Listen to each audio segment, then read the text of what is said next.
May high-tech medical scans na ang Sultan Kudarat Provincial Government na libreng magagamit ng mga residente. Alamin kung ano ito sa report ni MJ Mondihar. So sir, nakikita ko sa likod may mga gamit. Itong room na to, anong magiging future niya? Yung mga gamit na ito, sir, ito yung parts ng ating PET CT scan.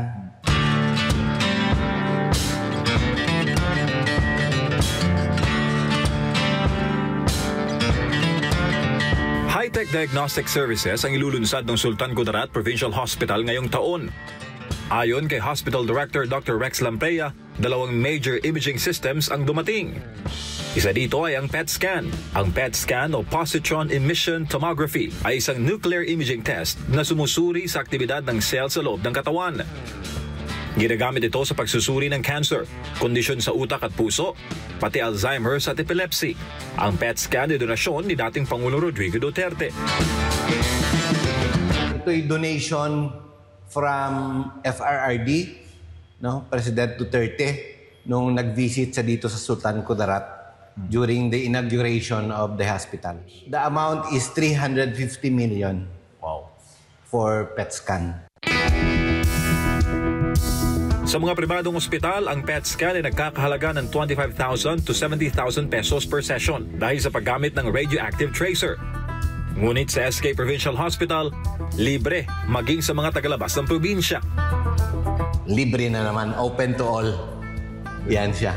Soon to open siguro ito tentatively October during the birthday of our provincial governor.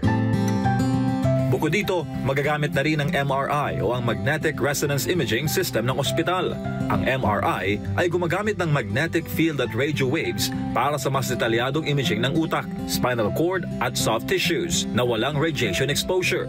Nasa 8,000 to 25,000 pesos ang karaniwang bayad sa MRI sa mga pribadong ospital. Depende sa bahagi ng katawan na kailangang i-scan. Like mga fracture, mga baling buto. Mga baling buto. Yung sa mga basketball, di ba? Yung spine. Hindi mo yan madali-dali makita sa x-ray lang. So, yun ang sinasuggest MRI. Which is expensive. Expensive. Pero ito, pag naging functional, free. Libre pa rin. Libre na naman. Inaayos na ng probinsya ang kanilang Nuclear Medicine and Molecular Imaging Center at nakahanda na ang mga espesyalista ang hawak sa mga makina.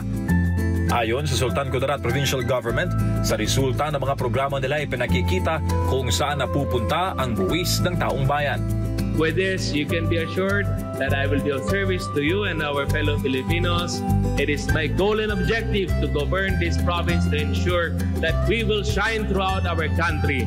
And it is my personal dream to showcase to everyone that Sultan Kudarat is truly an SK Sikat ka province, simbolo ng katahimikan at kaunlaran.